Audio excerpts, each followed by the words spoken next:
Hey everyone, Sean here. Well, here we are, the final episode of my quarantine-induced web series, Old T-Shirt Tuesday! Old T-Shirt Tuesday!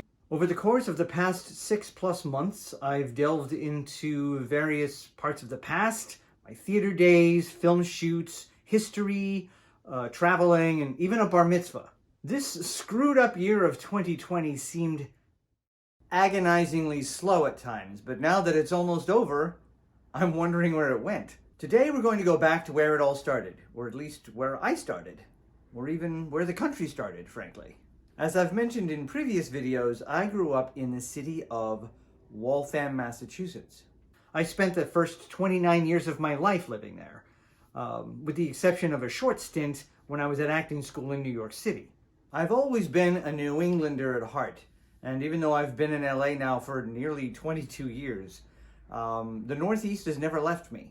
One thing I don't think I've mentioned before is that I have been a casual runner, off and on, since the mid-90s. The longest single run I've ever done was about 16 miles in the early 2000s when I thought I might want to train to run a marathon. One thing I came to realize was, although I did enjoy running, I didn't enjoy it quite that much. Now, the only race that I was ever an officially registered participant in was this little 5K race in the Waverly Oaks neighborhood of Waltham. I used to work for the big payroll company, ADP, back when they still had an office in Waltham. In fact, my sister, Leslie, still works for the company. Well, someone in the building put together a team to run this little 5K race, which was a benefit for Team Hoyt. For those of you who aren't familiar, Team Hoyt initially started simply as a father-son duo. Dick Hoyt's son, Rick, has cerebral palsy. In 1977, Rick Hoyt, the son, wanted to participate somehow in this 5-mile benefit race for a lacrosse player who had been paralyzed. His father, Dick, agreed to push Rick in his wheelchair for the race. Well, Rick enjoyed it so much his father could see how happy it made him, so they just kept running, and the rest is history. Over the next few decades, they ran countless races together, with Dick either pushing or pulling Rick along, including marathons, duathlons, triathlons, one Ironman competition, and even, in 1992, a 3,735-mile biking and running journey across the U.S. in 45 days. Over those years, they ran more than 1,000 races, and Team Hoyt grew into a national organization with chapters in just about every state, I think. But of all of those races, the Boston Marathon is the one that they ran every year. They were from Holland, Massachusetts, so it is the one that meant the most to them. Well, eventually, as time marched on, Dick found himself in his mid-70s with an ailing back, and Rick was now in his early 50s. So they decided that they were going to make the 2013 Boston Marathon their last. But then, tragically, the bombings happened at the finish line and the race was stopped before they could complete it. So they came back in 2014, not only to finish their race and to say thank you to their fans along the way, but also to pay tribute to those who had been injured or even lost their lives the year before. But then in 2015, even though Dick could no longer run the race himself, a friend of theirs named Brian Lyons, who had been part of Team Hoyt, stepped in to make sure that Rick could keep participating. Brian and Rick completed the race together in 2015, 16, 17, and 18. Now in 2019, Rick was dealing with some health issues, so Brian ran the race by himself on Rick's behalf and then gave him the medal for the race afterwards. Of course, COVID-19 came around and caused the Boston Marathon and every other damn thing to be canceled this year.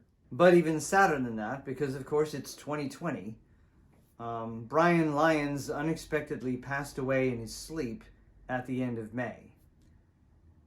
He was only 50. These people are true heroes. So this t-shirt, from my participation in that tiny little 5K back in 1990, whatever year it was, means a lot to me. It reminds me that I at least played a tiny, tiny role in something much bigger than myself. It reminds me that there are still truly heroic people in this world, that love can conquer all, and that anything is possible.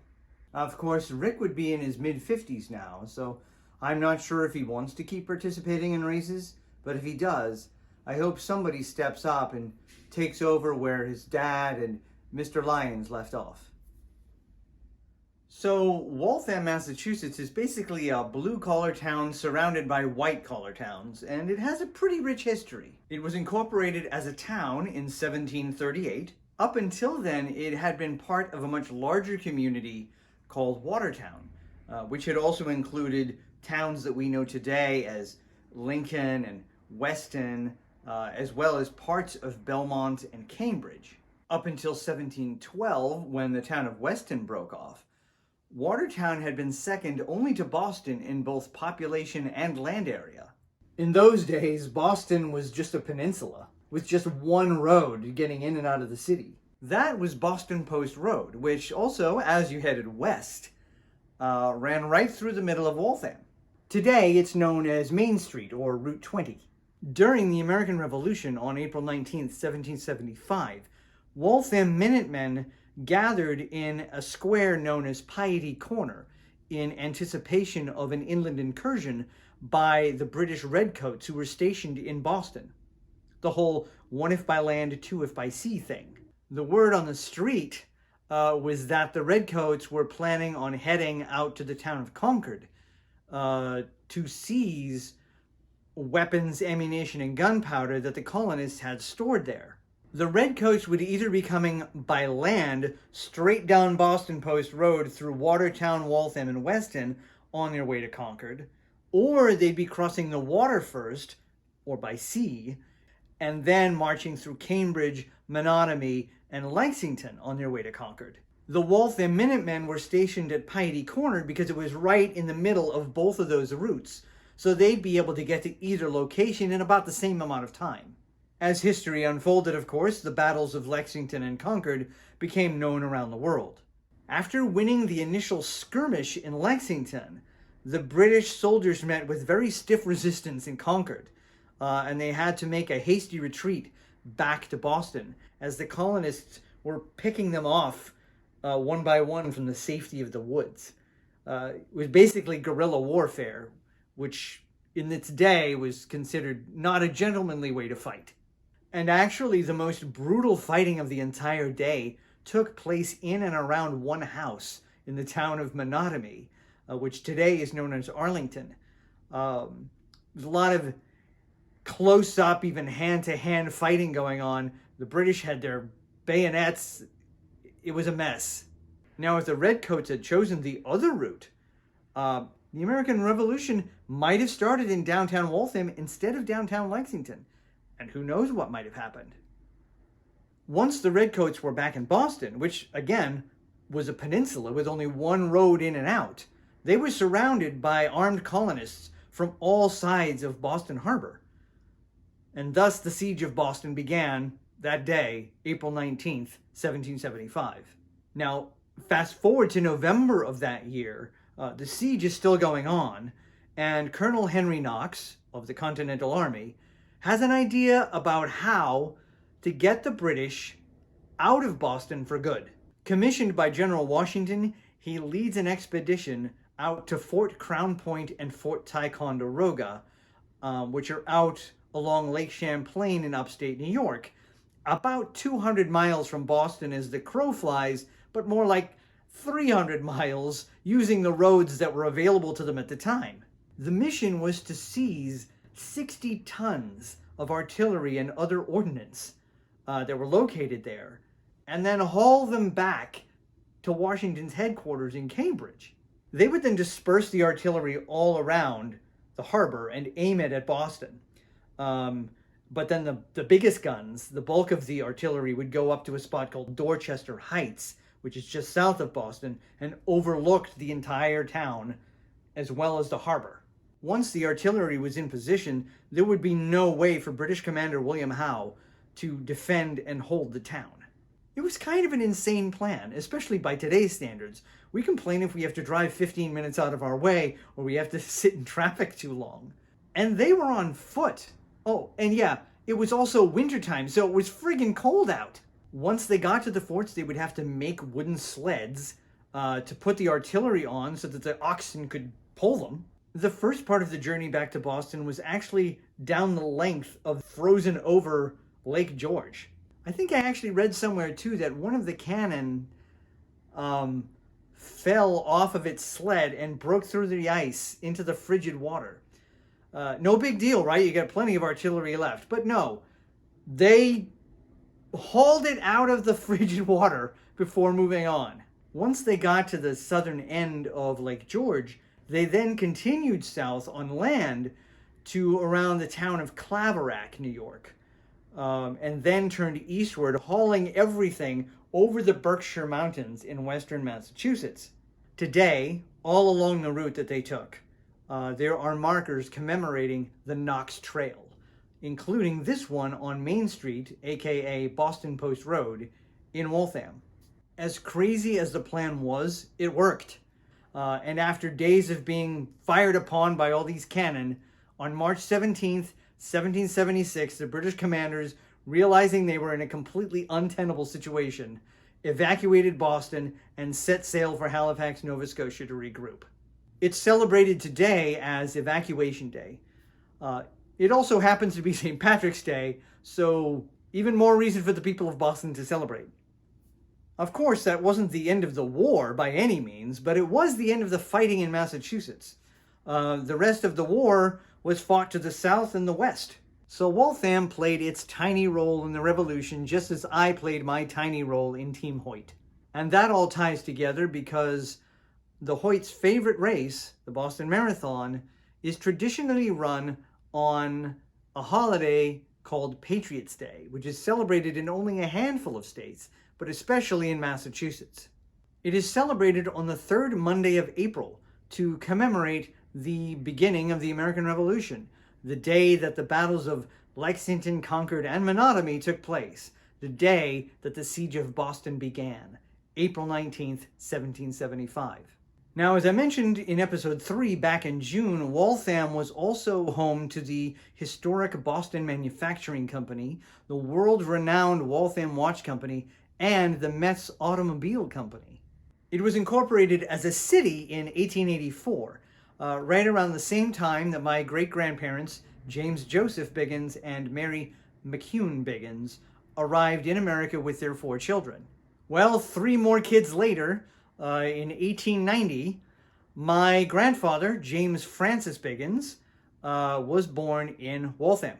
He married Loretta Ryan from Stoneham, Massachusetts, and they had 3 children. My dad, Edward Biggins, was the middle child, born on March 13th, 1933, just a few days before Evacuation Day. My dad married my mom, Ann Dowdell Biggins, from Salem, Massachusetts, on April 18th, 1959, right around Patriots' Day. Dad worked as a dispatcher for the Waltham Fire Department for over 30 years. His father and his brother were both Waltham firefighters. Dad even worked at the Waltham supermarket for over 30 years as well. He was Mr. Waltham. He bought me this t-shirt years ago, and I have worn it well. There are 2 giant holes here in the front, so I don't wear it very much anymore. Well, as I mentioned in the last episode, we lost him 3 years ago in 2017. But Mom is still around and still living in Waltham. I married my wife, Elizabeth Arena Biggins of Medfield, Massachusetts, on October 5th, 2019. We met here in Los Angeles in 2015, but we intend to live in Massachusetts at some point together. I'm now 51. I've been in Los Angeles for nearly 22 years. But Waltham has always been home to me. This year, 2020, thanks to COVID-19, will be the first year in my entire life that I will not get to see my mom or my 2 brothers and 2 sisters at Christmas time. I'm an emotional person, and it makes me very sad to think about it. And I know there are many people out there who are feeling the same way.